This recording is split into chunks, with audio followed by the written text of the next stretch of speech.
screening of children for refractive errors and distribution of free spectacles. Apart from cataract, focus was on diabetic retinopathy, glaucoma, corneal blindness, vitreoretinal diseases, and childhood blindness. 50 years has gone by, and community ophthalmology has evolved from a basic cataract operation to a more comprehensive and specialty-oriented approach. For almost a decade, a typical eye camp was this. A campsite was chosen, usually a school or a marriage hall. A temporary surgical theatre was cleaned and fumigated. Basic operation theatre tables were placed in position. Post-operative ward with floor mats was cleaned and prepared. Volunteers were roped in, and the government machinery did the publicity and brought the patients to the campsite. In the campsite, an ophthalmologist armed with only a torch and a loupe diagnosed cataract and selected patients for surgery. Intraocular measurement was done. Patency of the nasolacrimal duct was confirmed. Screening for diabetes and hypertension was done. Selected patients were taken up for cataract surgery the next day. At that time, a torch and a loupe was used to operate. In the early 80s, a very basic operating microscope, mobile in nature, was introduced for surgery. Intracapsular cataract extraction was done using a cryo-extractor. 5 10-0 sutures were placed. The patient was left aphakic, and appropriate 10+10 glasses was given at the time of discharge. Postoperative care was on floor mats. In the late 80s, the Government of India made it mandatory that cataract surgeries should not be done in makeshift operating theatres in schools or mahals. The peripheral campsite was to have only screening camps, and all surgical patients should be brought to the base hospital for safe surgeries. Cataract workup now included IOL power calculation for all. Operating microscope became the norm in these surgeries in the base hospitals. In the early 90s, with the support of the District Blindness Control Society, IOL implantations became the normal surgical procedure in these camp patients. No suture small incision cataract surgery with a posterior chamber IOL now became the standard surgical procedure. Nucleus was removed using an irrigating vectus. Irrigation aspiration of the cortex was done with a Simcoe cannula. A posterior chamber rigid IOL was placed in the bag. A few even had phaco with foldable IOLs. Corrective glasses was usually given at the end of 6 weeks. A rigid posterior irrigation aspiration of the cortex is being done. AC is filled by visco, and usually a rigid posterior chamber IOL is placed in the bag or even in the sac. Behind the scene, ample care was taken to maintain absolute sterility at all stages of instrument sterilization. A scene of the post-operative dressing be done in a fixed facility hospital. Here, patients are waiting to be discharged and post-operative instructions given to them. This was one of the mega camps that we used to conduct every year for almost about 15 years now. Uncorrected refractive errors form a major portion of eye problems faced by the rural population. Visually handicapped, their productivity was adversely affected at a prime age.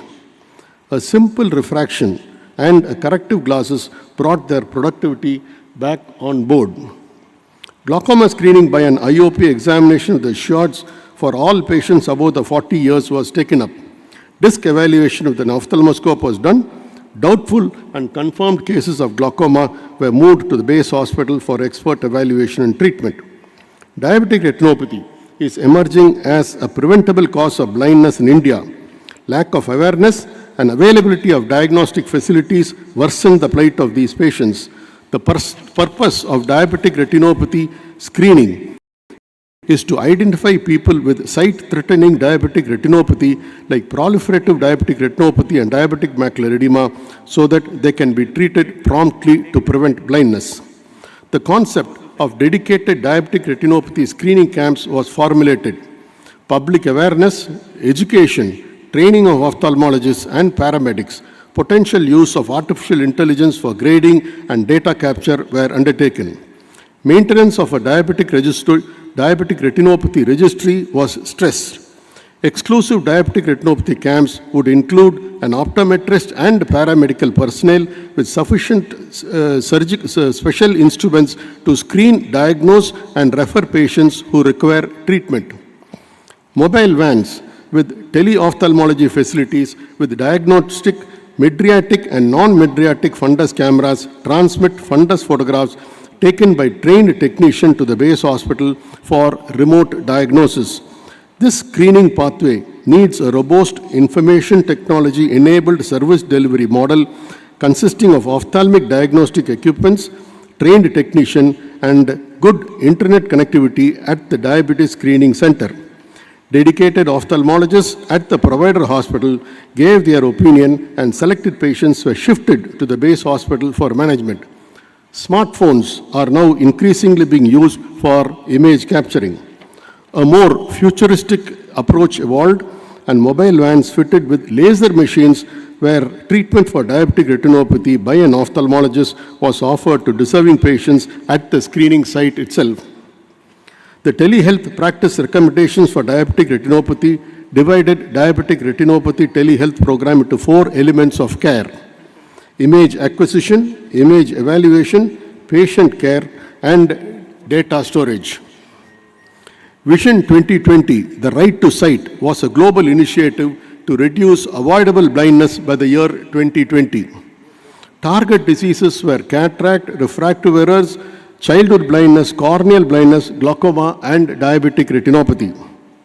The proposed plan of action was to establish 20 centers of excellence, 200 training centers, 2,000 service centers, and 20,000 vision centers. The core objective of vision centers is to provide comprehensive eye care by integrating IT effectively to provide quality eye care at the doorsteps of the rural population.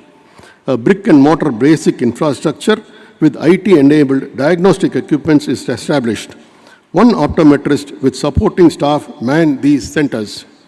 The main characteristics of the vision centers are to reach the unreachable, available within reach of the community, easy and affordable access, and to bridge the gap between rural and urban areas.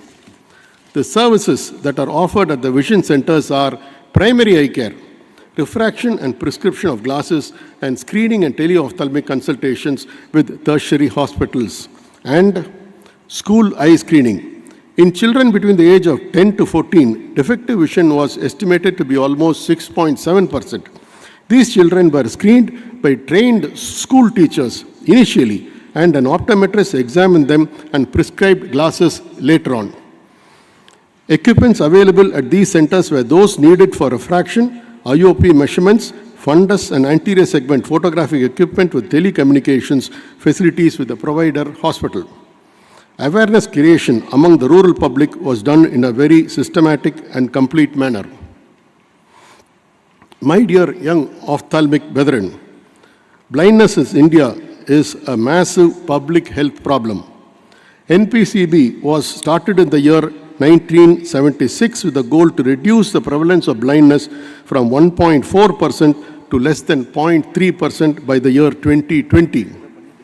Vision 2020, the right to sight, a global initiative, was derailed due to the pandemic that gripped the whole world. My dear young ophthalmic colleagues, I request you all to meet this big challenge unfinished that is facing you.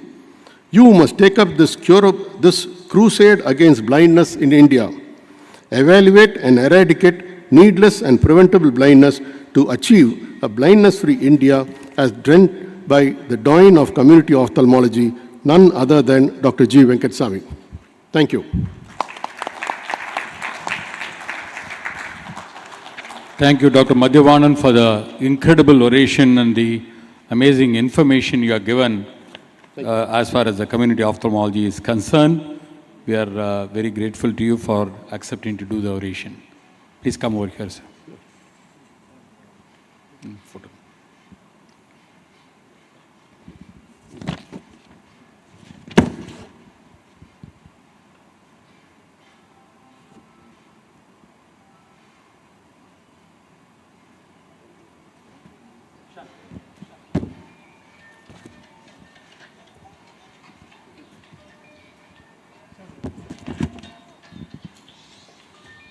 Okay, we continue with the general body, and the first item in the agenda is the confirmation of the minute of the virtual GB held on 27th December of 2020. I want one proposer, one seconder for this. Yeah. Dr. Sharmila and Dr. Sujata.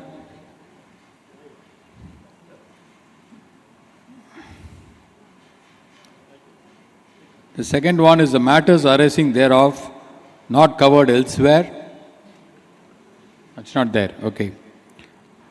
Everybody went through the annual report of the General Secretary and in the morning. So I think we can pass it on. And I want a proposer and seconder for that as well. Adopting the annual report of the Secretary. Satyan and J.K. Reddy. Satyan and J.K. Reddy. Then the next item will be the adopting the annual report of the Treasurer, Dr. Loganathan. And I think the book is there with you, no? It's given in the agenda. And yeah, it's there in the agenda. Any questions from anybody? And we can pass it on. No clarifications. On the virtual front, anybody is having any clarifications, Sai? Please let me know. So I want a proposer and seconder for the Treasurer report. Mohammed Sai and Nirmal Frederick. Adopting the audited accounts of the last conference, this is also there in the book. The last conference was in Salem in 2019. And we need a proposer and a seconder for that as well. Yeah, Dr. Radhakrishnan and Dr. Anand Babu. Adopting the report of the editor, Dr. Sharmila. As you know, Sharmila has been doing wonderful work in the TJOSR. Yeah, we need a proposer and a seconder for that, Sujata and Vanaja. Adopting the report of the Chairman ARC, Dr. Rajshekhar. Dr. Rajshekhar is here? Okay. Despite the COVID, ARC has been doing wonderful work for TNOA. We need a proposer and seconder for that as well. Shalini and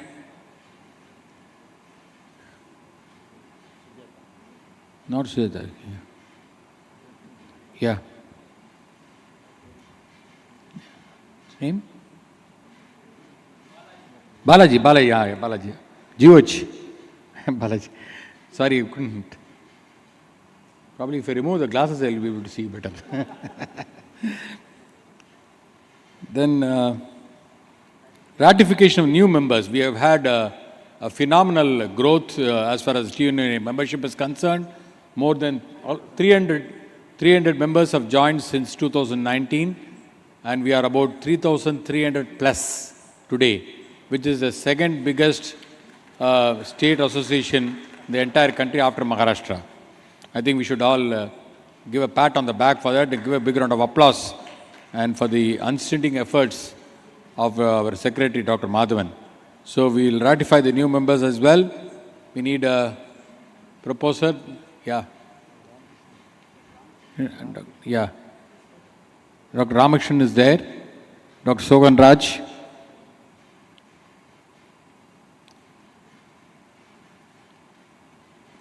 Election results 2020. The chairman of the Election Commission. Resolutions for discussion.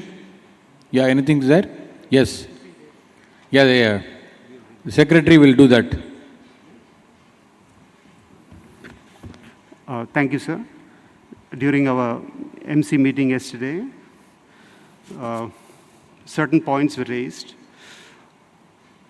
It is requested that the affiliate societies not to conduct any CME or workshop 15 days prior and 15 days after our annual Tamil Nadu Ophthalmic Association conference so that it does not hinder with our TNOA limelight. Yeah. And the second I point... think it's just a gentleman's agreement. I I request you all to consider this affiliate associations not to conduct because the importance of TNOA will be undermined. Number one, plus ophthalmic industry, as you all know, this is the COVID pandemic, they're also going through a tough phase. And once they sponsor for a conference 2 weeks before and 2 weeks after, they're not willing to come forward to do the support for the TNOA. And please understand, yes. Nirmal. Use the mic, Nirmal. Nivian, can you just pass on the mic for... Yeah.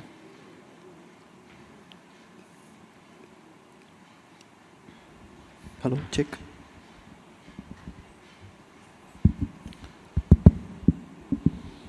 Respected President and members, I just wish to raise a point about this because there are certain activities that will hinder, for example, the sponsored activities or certain activities that involve duplication of membership of attendance. But this eye donation program is a fortnight we've been celebrating to raise awareness among the public, and this is a fixed date. So we are not going to change the date. And this comes on to fortnight, covers 15 days, and our conference was announced well taking this date in mind. And we at Tambaram Ophthalmic Society is surprised and also astonished to know that this point was raised.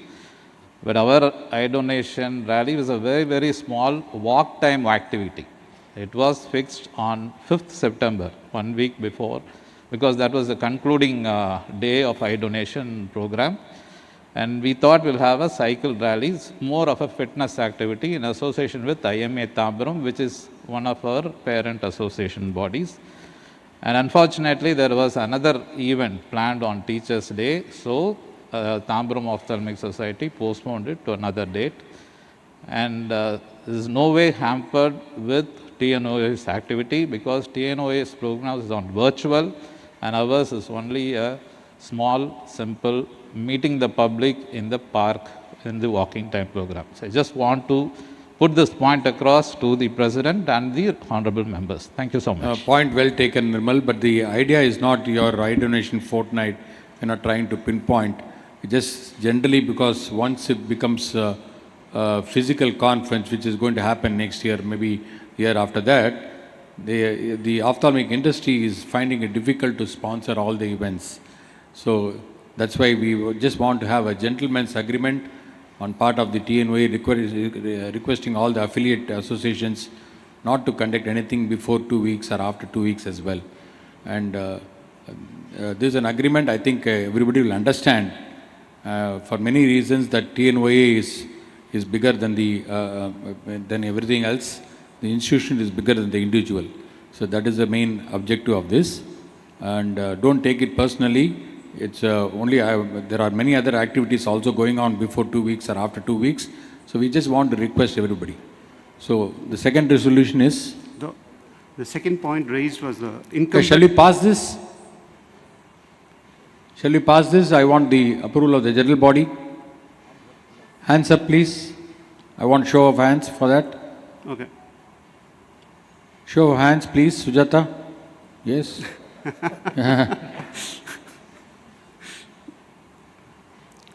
Yes. Second. The incumbent treasurer should have completed all the accounts of the association, in particular, the last conference account before handing over to the newly elected treasurer. That is, the accounts should be complete and clear because the new incoming treasurer may not have any idea about the conference account just was held during this time.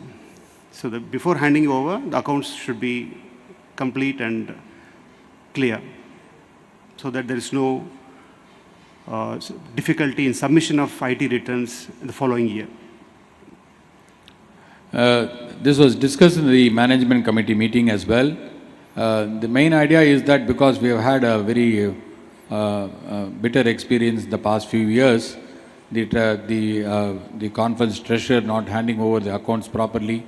So we thought we'll have a deadline by December of the ensuing of the same year. Suppose the conference is in August, by December 31st, he has to hand over to the TNOA treasurer, that is Dr. Loganathan, and Dr. Loganathan will submit all the accounts in the management committee meeting, which will happen normally in December.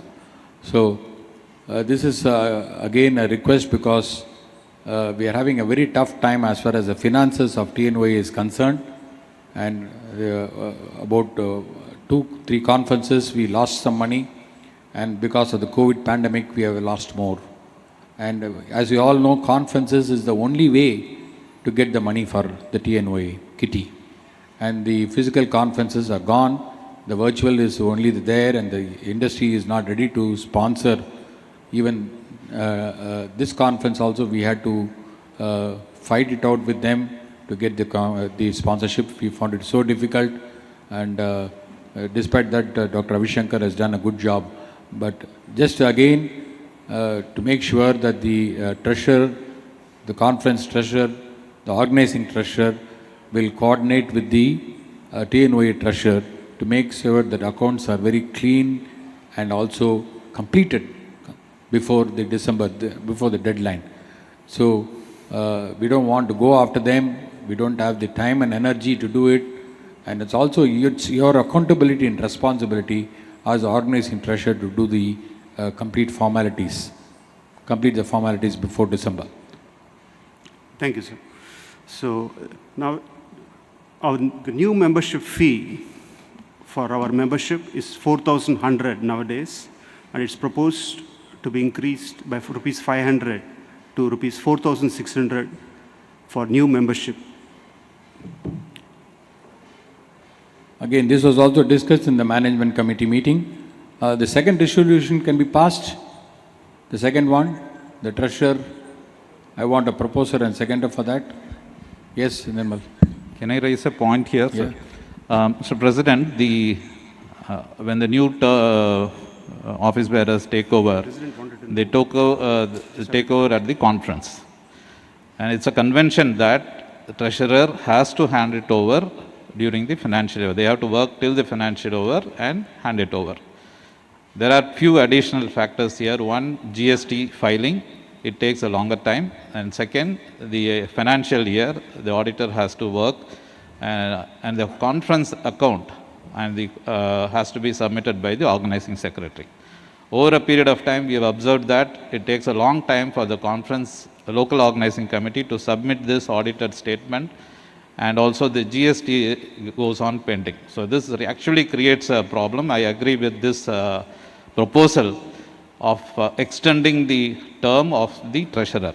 Are we going to extend the term till the financial year, or we request the treasurer to be part of the office bearer team till the financial year? So there has to be some clarity, because the treasurer's terms get extended and the incoming treasurer term gets reduced. So if you are going to do this, we have to change the bylaws particularly about the term of the treasurer. Sriram, you have anything to say? So in the AirCard MC meet, this was discussed in great detail. So we discussed this point also about either doing something with the treasurer's term. The problem is, obviously, as stated, the financial year ends in March and the takeover is only in August. I think if you're going to make a change, this is the time, because this group of office bearers actually are going into their 4th year. So what is going to happen is, if the current treasurer is going to submit up till 31st March by the next year's conference, it makes it easy for the next person to take over. So when the conference is going to give it up, he has to submit for the last 3 years. That's it, as simple as that. This is the time to make a change if you're going to make a change. Yeah, So the new treasurer who's going to take over in 2022 will start the accounting from 1st April 2022, even though he's taken over only in March. Taking over only in August. Sorry, August. Yeah. Yes, sir. Rajshekar. Mic can be given to him. Respected President and members, on the 2 points. First point is the treasurer will not lose any term, sir, because the treasurer who is incumbent treasurer will also stay till the next conference of that subsequent year before he remits office. So the term will be same. And on the point of raising of the registration fee, usually we do it as with some buffer time, and we make lot of noise that the amount is going to be raised, and please become members before that. That usually generates lot of membership. I have seen a secretary that creates lot of membership. So I'll request the secretary to fix a date for that raise of fee, not probably from tomorrow, say from December 1st. And before that, most of our postgraduates will want to register as fresh members, and that brings you more membership. Thank you, sir. Yeah, we'll do that. We'll have something like a latent period. We can fix it up. We can fix a date probably from January 1st of January 2022. We can raise it.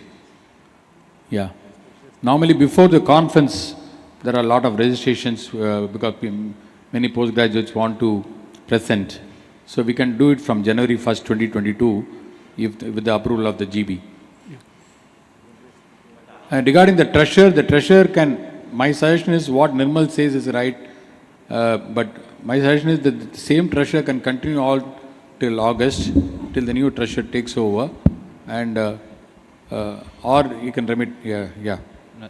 Mr. President, just a point, because the secretary will change in August. So the secretary is the authorized signatory for our accounts. So when we change the secretary, the authorized signatory changes. The same way the treasurer also authorized signatory has to change. So this interim period has to be properly defined. Who is the signatory of holding the account, and what is the designation and qualification of the treasurer who is incoming. So what is the authority on holding the bank account and operating the bank account. So these are certain issues that has to be defined before coming to this change. Sir, I think we need to make a distinction between filing the returns and being a signatory. If, let us say, for a simple example, if Dr. Loganathan is a treasurer now, we've already completed 3 years. We are entering the 4th year. So he will continue to be a treasurer until next year's conference. He will be responsible for filing the returns as of 31st March 2022. He will just continue to be a signatory alone until the next conference, when he will hand over the responsibility of being the signatory to the next treasurer, but he should have already filed the returns for the previous 3 years. If you make this change now, it will just carry on like that, as simple as that. I don't see a problem in this at all. That's a good suggestion. That is, they have to present the accounts by March 31st, 2020, on April 1st, continue to be a signatory. The office alone changes hands in August. So, President, I inquired with the previous treasurers. That's the problem is not with the treasurer existing any person they are finishing it well, treasurer. The problem is they are facing now and then is the LOC treasurer not giving the accounts to the treasurer for filing the returns and closing the one. There is no problem with the TNOA treasurer anytime. It's the problem is arising from the LOC treasurer or LOC from the LOC giving the accounts. They are not giving the accounts even 2 years, 3 years. So then he is not able to close his financial year. So that we have to find a solution. Loganathan, any suggestions from you? Because we have been having the same problem. We discussed that also yesterday. And the LOC treasurer is not handing over the accounts in the stipulated time. And that's the reason why the treasurer has to run from pillar to post to get it done. Loganathan, would you like to say a few words? So with the respected President permission, as JK sir rightly pointed out, if we have a deadline for submitting the LOC conference account with us, the details already made by our past President Siddharthan sir about the conference protocol. So as per the protocol, if they are able to submit before December, we have no problem for submitting the accounts 31st March. So if we stick on to that 31st December as the last date for submitting all the accounts, whether they get the sponsorship or not, the LOC should give the undertaking before taking or offering for conducting the conference. they should give in a return to the MC that they will submit the accounts at the latest by 31st December of that year. Yeah, I think that's a resolution, second resolution, and we have passed it now in the general body. And hopefully, I think all the LOC treasurers and the LOC, the total LOC will cooperate with us and make sure that within the stipulated time, they are able to deliver the accounts. Yeah. Treasurer period is, yeah. The treasurer period is from August to August only, 3 years. But we can have a suggestion like what Sriram and Nirmal has suggested, that they will close the accounts by April 1st and continue to be a signatory till August. Is that okay, Loganathan? Yes, sir. So, Yes. Yeah. Yes, yes. No, but all the other people will not get the extra year, no? It doesn't matter. Mike, use the mic. Can you get I one more don't mic, think you please, got my President? point. Because Loganathan is going to give it up in 22, he would have submitted the accounts until end of this current financial year. The same way the person, 22 meaning 23, 24, 25, the person who gives up the treasurership in 25 should have submitted all the returns until 31st March 25. He also gets 3 years. The problem is of the conference that happens after 31st Yeah, March. that is a separate issue. That is the problem. That actually So has... that has to be solved. This is not the problem. Yes, Mr. President, but the conference account submission actually is much more rigorous, and it's got all dates and all those things laid down by our past President, Dr. Siddharthan. It's unfortunate that it's not being followed. The rules are already in place. It No, is the problem unfortunate it is- is not being followed. The problem is, in the year If at all- 2022, Dr. Loganathan would have finished 22 March, he would have completed all the accounts. Yes, absolutely. But he is relinquishing in August 22. The next 4-5 months are crucial. That account, which has to be submitted in the year 23, that is the problem. The problem is not 22, the problem is 23. So what we more can do bluntly- is have the treasurer as to submit the IT returns till have the time till 31st December, but the new incumbent treasurer will and the new incumbent secretary will be the authorized signatories. I mean, there will be two separate issues. The authorized signatory will be the new treasurer, but the old IT returns has to be submitted by the sitting treasurer. It is more of the compliance of the LOC, sir. And the rules are already in place. If at all, I think we should find ways and means to make them comply. The dates, everything is there in that booklet which Dr. Siddharthan has prepared. Yeah, you should find ways and means to make them comply. In the 22 to 25 example which Sriram has quoted, that is the existing practice. 22 August, treasurer takes in, 25 August he leaves. But what the resolution we are trying to pass is 25 till 25 December, the treasurer will stay, finish the accounts, submit it to the MC and leave. That is what is being proposed. I just wanted to... See, year ending 22, Dr. Loganathan would have submitted when he gives up this thing. So 23, 24, 25. No, we can just talk about 22 when he relinquishes office. Yeah, when he relinquishes office, he is supposed to have submitted until the year ending 31st March 22. He is Not, supposed to... yeah, 22. 22 is supposed to... But the confusion is between March 31st to August 22. The filing of return is different from signatory. Filing of Yeah, return, that's what I'm 31st saying. March, that account is Filing closed. should be different from authorized signatory. You have to separate these two. The only other solution I see to this problem is having the elections 1 year earlier, so that they take over on 1st of March. That's the only other way you can coordinate these two. Otherwise, these two dates are going to be separate only. Mr. President, I think all of us are in the same voice and raising the same points. Questions? The issue here is two. The treasurer is supposed to hand over charges to the next treasurer during the conference. But the filing activity has to go on till the financial year, that is March 31st. So what we have to rephrase the resolution, is this a resolution or a change in the bylaws? If it is a resolution, we can pass here with this limited quorum. If it's a change in the bylaws, we have to get the required quorum. First point. Second, If it is just an extension of the workload of the treasurer, it's an obligation on the part of the treasurer to finish all his obligation till the next accounting year. So that is a resolution, and this is already there in the conference manual as well as our treasurer duties and responsibilities. They have to finish the account. So what we are going to reiterate here is the present treasurer has to complete all his obligation by the end of March 31st or the account closing. I think all of us are saying the same thing in a different way.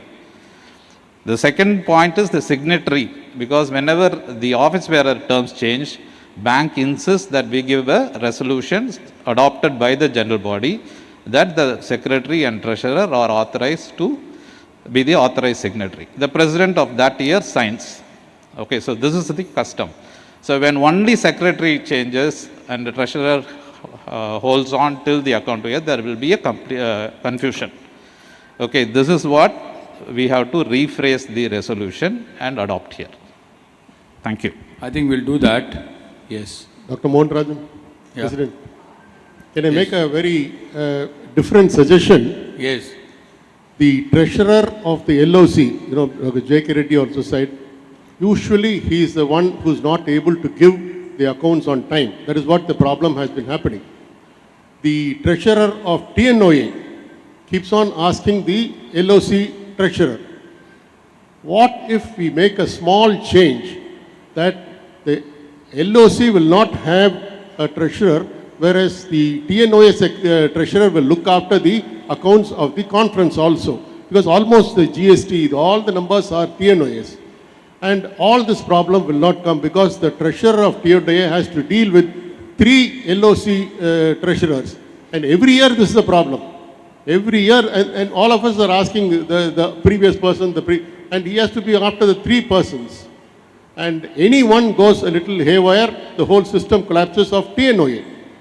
Because the conference, the scientific committee, yes, we have a scientific committee chairman, we have the local chairman, everything is okay. Organizing secretary, everything is okay. But the treasurer alone, can we continue the treasurer of TNOA as the treasurer of the LOC also in all conferences? No, we had that system a few years back in Vellore we started, when the Vellore had the TNOA conference, wherein the TNOA, there is a conference account we started, a common treasurer, Dr. Rajeshwari was signing and Dr. Rani from that side was signing, and all the accounts were all from Rajeshwari to the LOC. But subsequently, I think the advice of the auditor saying that because the conference account has one conference account which is behind us, one conference account which is in front of us. So a lot of confusion was there. So since I think Salem, they have started a separate conference account. This also Madras Icon Organizing Secretary Ravi Shankar will be able to give information. They started a separate TNOA conference account. This conference account will cease to exist once the conference is over. I agree, Yes. Mr. President. Yes. Conference account can be a different one. But the person who is managing that account will be TNOA treasurer. Same thing. So he is the only one all of us can answer. Why have you not finished? Now you don't know whether to ask him or to ask the previous LOC or the previous LOC. Too many complications are there. So he is the only one who is responsible to give the accounts. Whether it is a LOC or whether it is a TNOA. And it is his responsibility. We can give him a 3 months time. Yes, till December. I think no problem. Dr. Rajeshwari is there. She was the former treasurer, and she was there at that time when the Vellore was held. And Raji, you would like to say something? There are. Okay. Respected President, see, actually, Vellore conference, actually, we did all the work from here. The problem there is, see, the LOC person will be will be collecting the money and everything. And that conference, we did not make much money. See, and there were a lot of challenges because there was a negative deficit with the conference. So the problem is the maintaining the accounts, all that can be done by the treasurer, sir. But the talking to the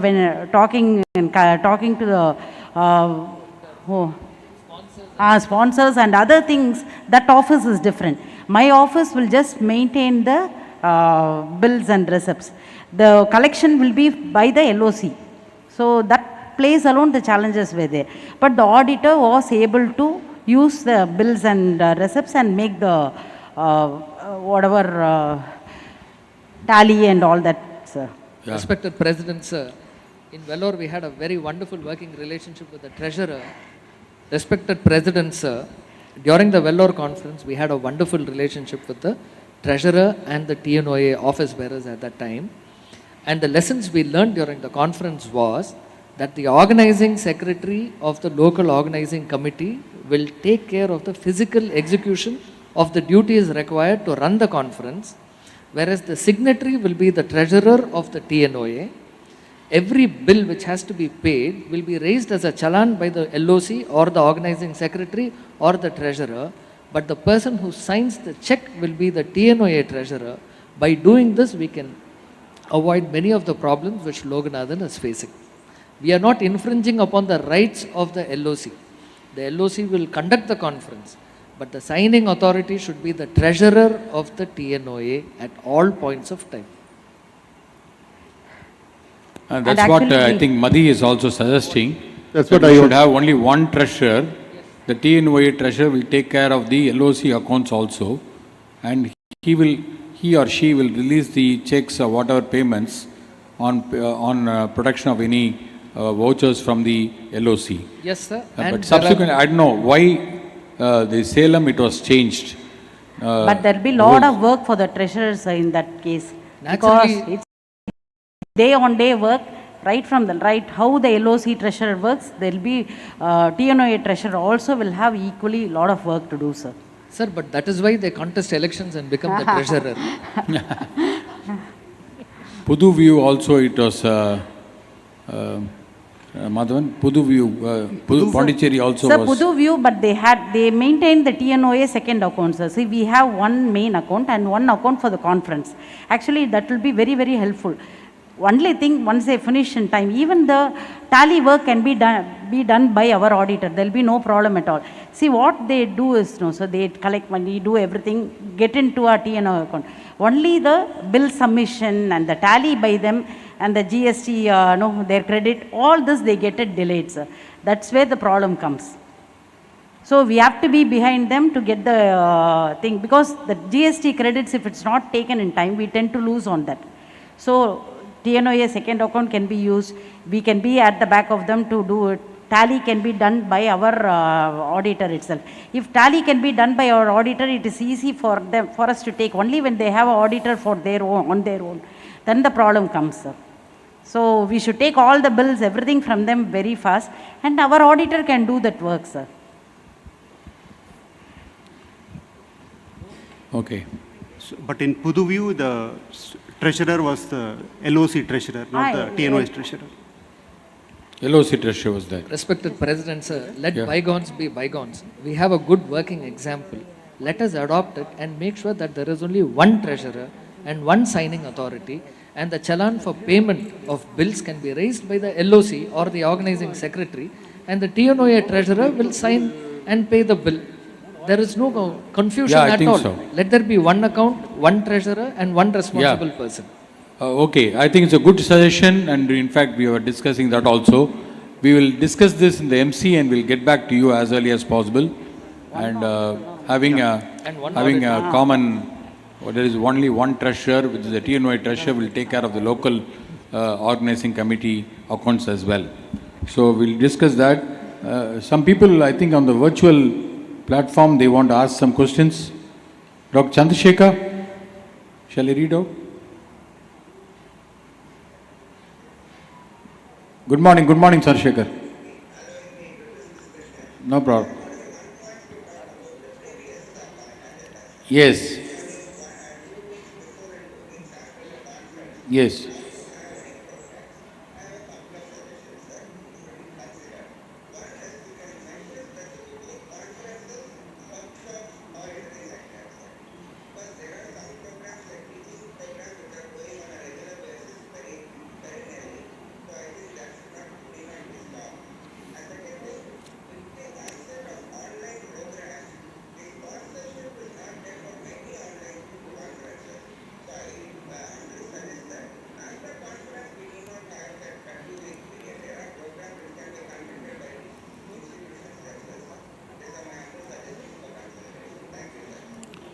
Yeah.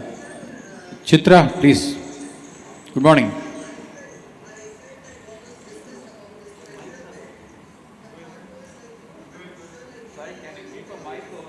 Which takes care of the, can you hear me?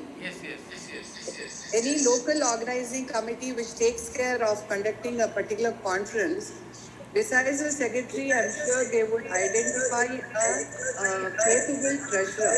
If every bill has to be signed by the TNOA treasurer, that will actually delay the whole process. Maybe. Yeah, I could hear you. You are in favor of an LOC treasurer. So, what we thought was we had taken a decision here to discuss this in the next management committee meeting and get back to the GB. Okay, we'll do that. And regarding the Dr. Chandrasekhar's this thing is that the teaching programs are okay, but only we are talking about the workshops and the conferences. That's what we are trying to say. It's only a gentleman's agreement, a request, an appeal from TNOA saying that 2 weeks prior and 2 weeks after, because we don't want to undermine the value of the TNOA, and also the ophthalmic industry will come forward openly to sponsor the TNOA as well. This is, once we start the physical meetings, this is going to be more, this thing for this. Okay? It is because what happens is sponsorship gets delayed and there is a dilution of the main state conference also. Yeah. So unless we make it a very strict condition, we cannot bring in these kind of variations into it. Absolutely. I think the good decision, and we'll go ahead with the general body. And the third resolution is the increase in the membership. We'll give it a good time. We'll January get a latent period.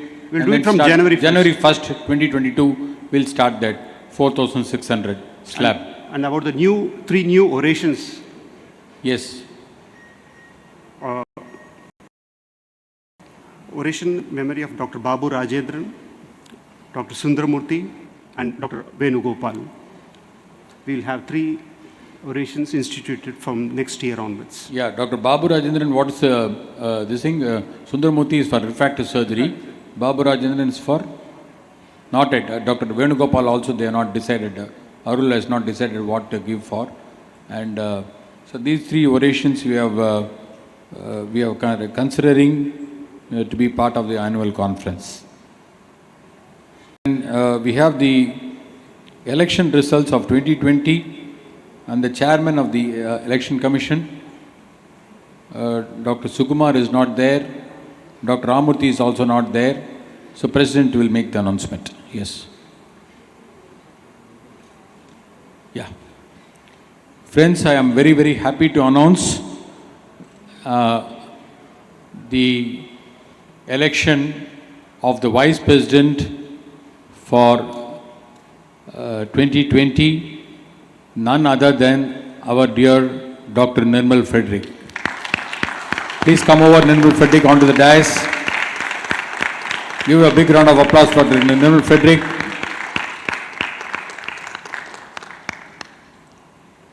He will take over as the President of TNOA in the year 2023. Big round of applause.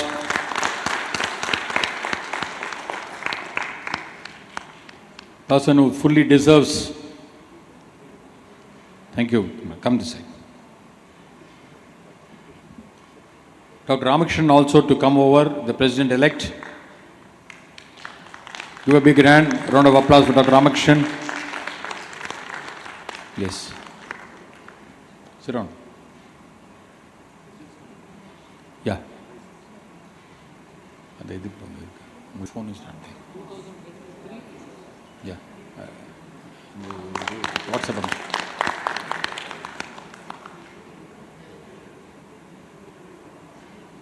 All the committees have agreed. Yeah, only one word. All other things. The President's Committee, the advisor to the President is Dr. Siddharthan. And we have the Ethics Committee, Dr. Thangavelu, then myself, Dr. Siddharthan, Dr. Panniselvam, Dr. Vasantha. And then we have the Standards Committee, Dr. RDR, Dr. Almuri Varman, Dr. J.K. Reddy. Then we have the Grievance Committee, Dr. Madhivanan, Dr. Sukumar, and Dr. Panniselvam. And then we have Election Commission, Dr. K. Ravi is not there, so we are putting Dr. Siddharthan there along with Dr. Sukumar and Dr. Ramurthy.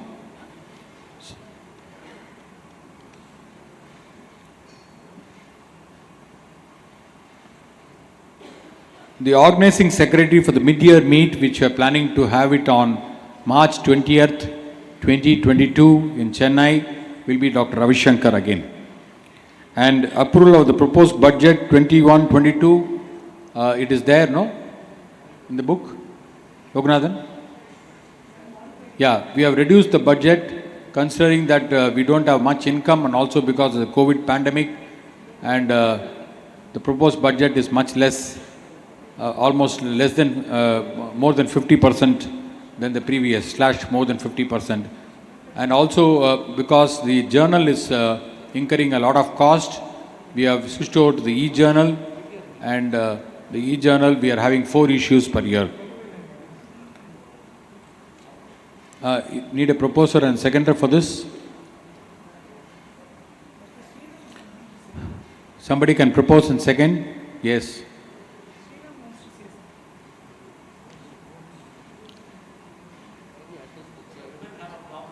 Huh?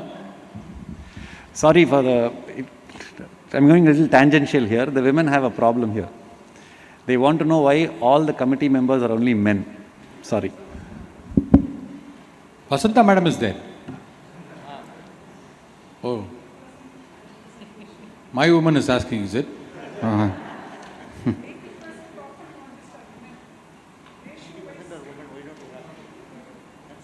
We'll consider and change, no problem.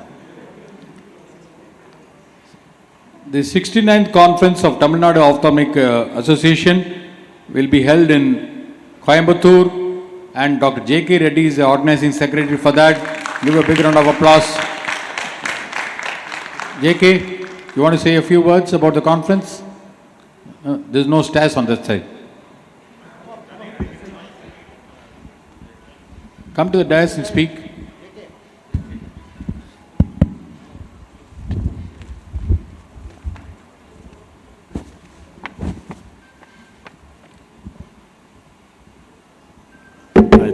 I thank the TNOA and the Executive Committee for allotting Coimbatore for the next year conference. Hopefully, I request all of you pray that it will be a physical conference. And we have 2 convention centers now. Apart from Kodisa, there is a new one also has come up, Aditya Convention Center, which is a dedicated convention center. We will look into the logistics and we will decide after the visit by the EC members which one is suitable for the conference. And I invite all of you must attend physically, and it's a request. Thank you very much. Thank you, J.K. Reddy, and we are looking forward for a very, very vibrant conference as usual in Coimbatore, because Coimbatore is well known. They conducted a beautiful TNOA as well as AAOS conference as well. The selection ratification of the venue 2023, and we had a discussion in the management committee meeting yesterday. We had 2 applications, one from Dr. Sriram Gopal, Secretary of the Trichy Ophthalmic Society, the TOPS, and wanting them to consider the 70th annual conference of the TNOA in Trichy, considering that the whole genesis of the TNOA was in Trichy way back in 1952, so they want to have the 70th conference there.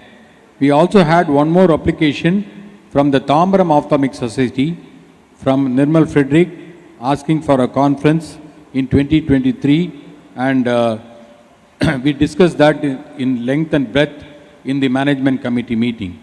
And we also thought that in Tambaram Ophthalmic Society, the venues are like medical colleges, which will be very far away, and accommodation will be a little problematic. So we thought Trichy is known for the track record. Many conferences have been held in the past, and also the glory of the TNOA should go back to Trichy, considering it's a 70th year.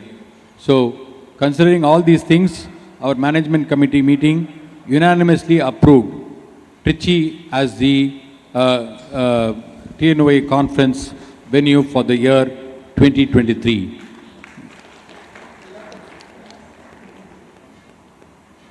Then we have the AO's information by the MCS. Yeah.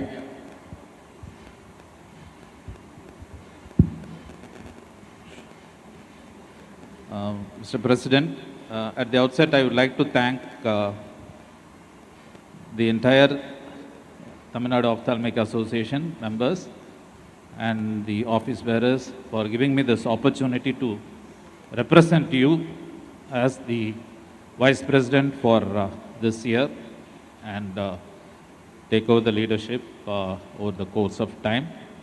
I thank you on behalf of myself and my family.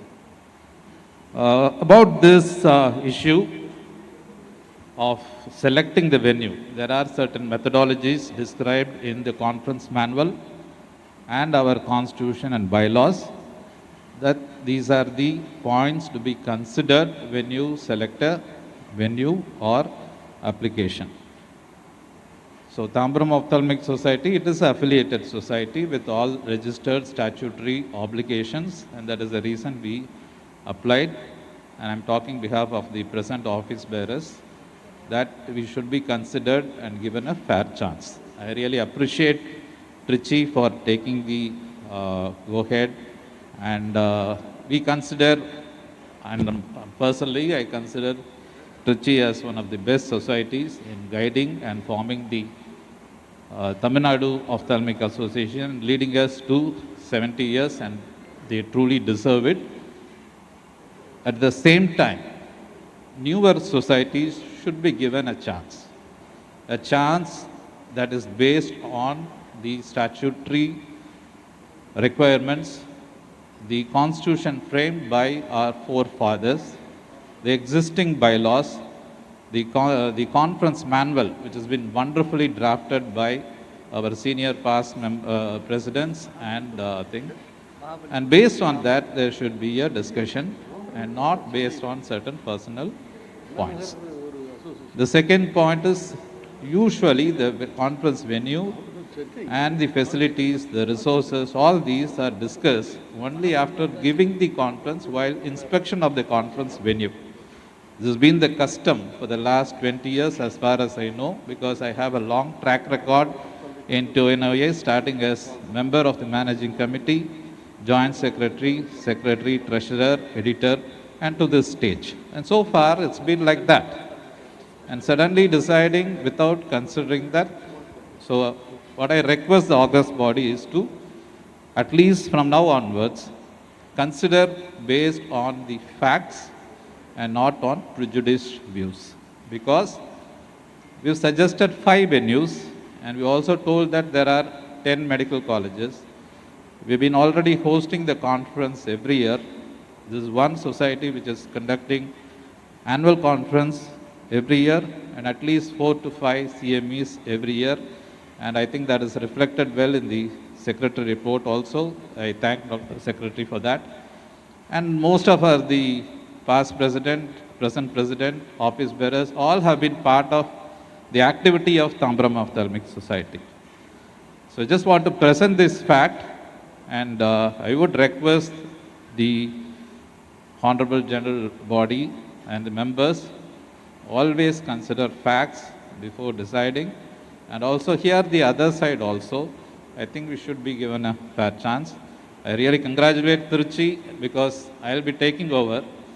And if Tambaram is my Poranda Vedu, Trichy is my Pugunda Vedu. My wife hails from Trichy, so I have no problem in really working with Trichy because I always love those people. Right from the best organization I have seen, Joseph I Hospital, to so many friends here, Ramesh, Sriram, and then my first president when I was a secretary, Dr. Satya Albert, Dr. MRS sir, who's always helped and inspired me. So many people. So this is not a issue for me as a person, but I think at least from now onwards, And I want this to be recorded in the minutes, that we should consider the facts based on the guiding constitution, bylaws, conference manual, and all the existing application and infrastructure resources submitted by the host societies, and we should give new members and new association a fair chance. And that's what given in our preamble also, which was just added last year with the help of our past president, or the immediate past president, Dr. Thangavelu, which says to foster friendship and camaraderie among ophthalmologists. And one of the clause, Article 6 also says, district, cities and specialty of affiliate societies may be formed to further the objectives of Tamil Nadu Ophthalmic Association. So I just want to make this point, nothing else. I congratulate Trichy Ophthalmic Society and we look forward to a grand conference. Thank you so much. Thank you, Nirmal, for this. All the facts and all the points were raised. In fact, we had a very lengthy discussion in the general body, in the management committee meeting yesterday, and it was the unanimous decision of all the members that Trichy should be given the opportunity, just because it was the 70th year. Maybe next year, the year after that, we will consider the application from the Thambaram Ophthalmic Society. Okay, not that we are undervaluing your thing. You are doing tremendous work as Thambaram Ophthalmic Society, and you are having your own orations, own conference. Everything is there. It's one of the most vibrant affiliate associations of the Tamil Nadu Ophthalmic Association. I fully acknowledge your work, and don't take it personally. It is only a decision which has been taken by the management committee meeting, and unanimous decision. And it was taken, don't say that we did not put the facts. All the facts were all put in front, right in front of us. And we also had the discussion and how to take it forward. And the only point, because Trichy had a better track record, and we didn't want to have some, burn our fingers, not the burn our fingers, but we had some better past experiences with some venues which are a little smaller. So that is the reason why we didn't want to take a chance. And being the 70th TNOA conference, we thought, let us be safer than sorry. So that is the reason we'll always consider. It's not that we are not giving you up. We'll consider that your application for the ensuing year, definitely. Mr. President? Yes. Dr. Nirmal Frederick, is a small doubt that I had. Is Thambaram part of Chennai, or is it like it is also a part of Chennai, like Anna Nagar, Thondiyarpet? I have a feeling that it is Chennai, some number is Thambaram. It is not a separate district like Chengalpet district or Kanjipuram district. I think Thambaram is part of Chennai.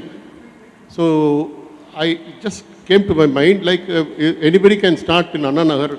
Dr. Arul can start in Anna Nagar saying that Anna Nagar Ophthalmic Association, we also want to have a separate district and we want to have a conference in Anna Nagar.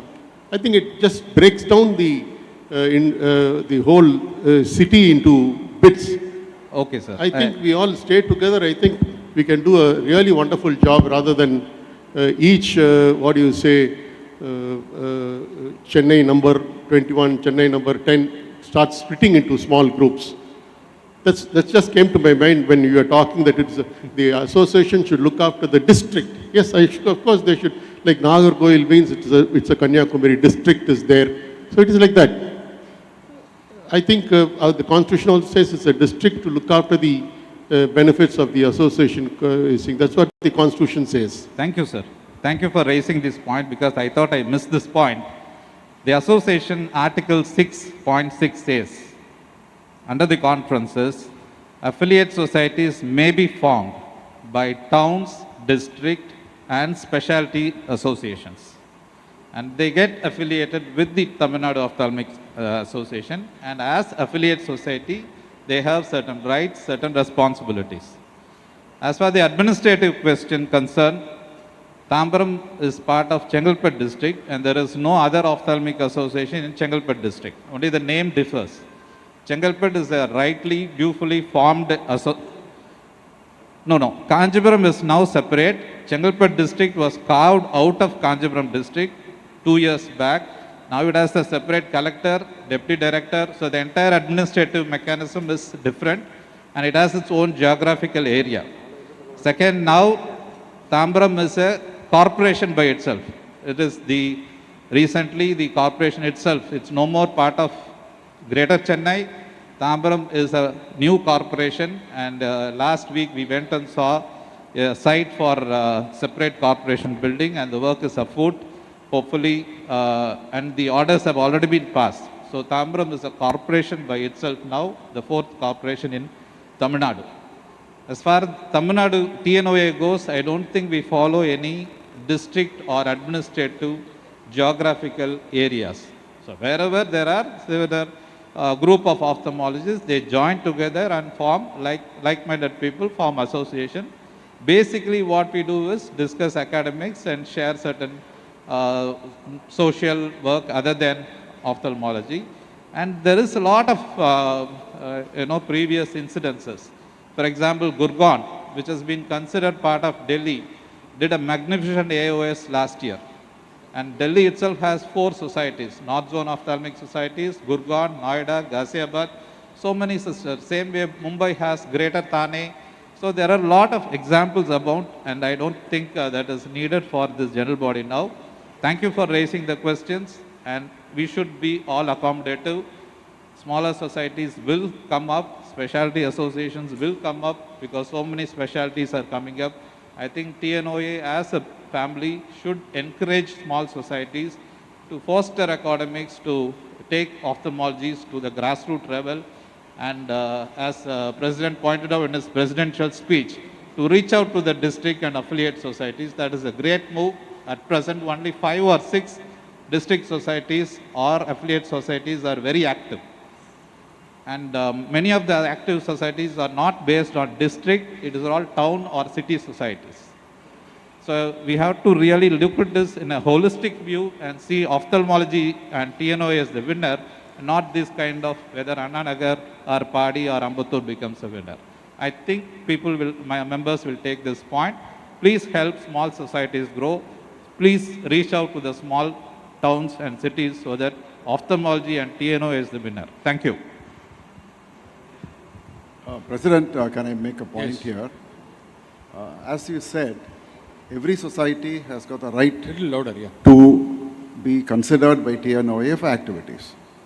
It's well understood that the TNOA conference has grown large. It cannot be held in every place that we want it to be thought of to be held. What is the idea? How do you help a smaller society? Use the midterm conference there. This has been brought out in the Constitution and been in the Code of Conduct of our society that wherever you have a smaller society, help them by having a midterm conference there. As to having a large conference in a venue which is 30 kilometers from Chennai or 40 kilometers from Chennai, it is like holding it in Chennai. People you cannot find if you are going to have an attendance for an average TNOA conference from Chennai, the attendance is 1,500 to 2,000. In a place like Vellore, it goes to about 600 to 800. So you can take minimum 900 people will be there, support people will be there, about 200 people. You need accommodation for about 1,000 to 1,200 people. Finding accommodation, this was the failure in Vellore, not the conference venue. VIT was fantastic. You did not have enough hotels in Chittoor, Vellore or Chennai. People could not come. The whole conference went into a loss. Now, trying to find 1,200 people accommodation in Mahabalipuram or near SRM or any of Chengalpet colleges is impossible. Putting up the argument that one has to give the conference and then visit the venue to look for this is putting the cart before the horse, though it can be a convention. We have to look at conventions and look at wisdom and change convention to suit the condition and not go by conventions forever. So if we do not have the foresight to see the facilities available in a geographical area that is just a stone's throw from Chennai, how are we going to make a decision about anything else? We know what is available there. If you're going to put out, if you want 800 rooms in Mahabalipuram or around SRM, immediately the cost will go up. Coimbatore has hosted TNOA multiple times. Cost never went up. That is because 1,000 people come to Coimbatore for TNOA. The moment you had AOS, 7,000 people traveled. What is the cost of a hotel room? From 3,000 to 5,000 to 25,000. Availability of services is not under our control. It is the wisdom of the managing committee and the sitting president and the team there to think along these lines and not just go by convention. Convention is what pulls us down in the long run. We need to know what we are capable of and what we need to keep growing for. We should not take a dip. If we are going to go up, every year TNOA should keep going up. This year, in spite of being a hybrid conference, we've got 650 free papers. That means 650 people. Even if there are probably some people presenting 2 papers, you had 400 people presenting papers. Physically, they would have come if it was a physical conference. If 450 people are going to go to SRM or to Mahabalipuram just to present free papers, think about the symposia, think about other activities. So before saying that prejudice framed apart, I would strongly recommend that that word be removed from this record, that the MC had some prejudice. Repeatedly the word prejudice was used. I strongly object to this. So if prejudice is going to come into our own organization without thinking, it's wrong. There is the prejudice in that thought. Yeah. And just for information of what Madhi said, the AOS also encourages a lot of towns and specialty associations. But these towns or specialty associations, they don't have any right to hold any conference. They are only affiliate associations. The specialty associations cannot hold any annual conference of AOS. Similarly, the TNOA also, the AOS, when he gave the conference to Coimbatore, it was conducted under the aegis of TNOA, not MCOA or Coimbatore Ophthalmic Association. So it is the TNOA which is considered for by AOS. So that is exactly what we are trying to do in TNOA as well. There is absolutely no prejudice or no partiality in this decision at all. We consider the institution above the individual. And if you please don't take it personally. Rajshekar. A humble submission, sir. I was very much a part of the managing committee meeting yesterday, and I saw members and the management committee office bearers who are very seasoned members, as much in TNOA as in other parallel associations and other bodies of this kind. There was no personal prejudice involved. It was a very thought out, well discussed and calculated decision to give okay to a city which asked for it, and to say that we'll think over for another applicant who asked for it. This is what, and I want the secretary please to minute this as a humble submission. Absolutely. I think you hit the nail on the head. We discussed this thoroughly and we left no stone unturned in this discussion. Absolutely. Nirmal, you can take it from us. We will definitely consider this as an ensuing year. And we wish you all the very best. Hopefully in about 2-3 years from now, the infrastructure facilities, everything will improve in that area. So we'll go on to the next item in the agenda, which is the AOS information by the MC members, Dr. Madhavan and Dr. Satyan. Satyan, quickly. We need to close the meeting now.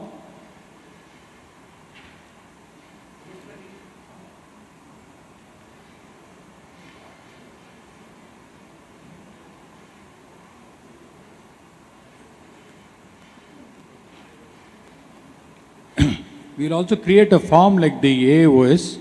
We'll provide with all the eligibility criteria. And if you fulfill all the eligibility criteria, we'll discuss this at the management committee meeting and definitely consider. Just because you have not had it for 2023, it doesn't mean that you have not got it.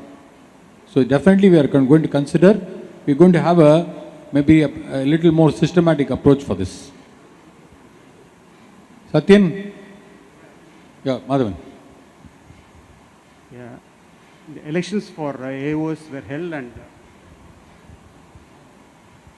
Dr. Harbans Lal from Delhi was elected as the next Vice President of AOS. And for the year 2023, the AOC will be at Kerala and hosted by Kochi. Okay. We have come to the end of the general body meeting, and vote of thanks by Joint Secretary, a very dynamic Joint Secretary, Dr. Sriram Gopal.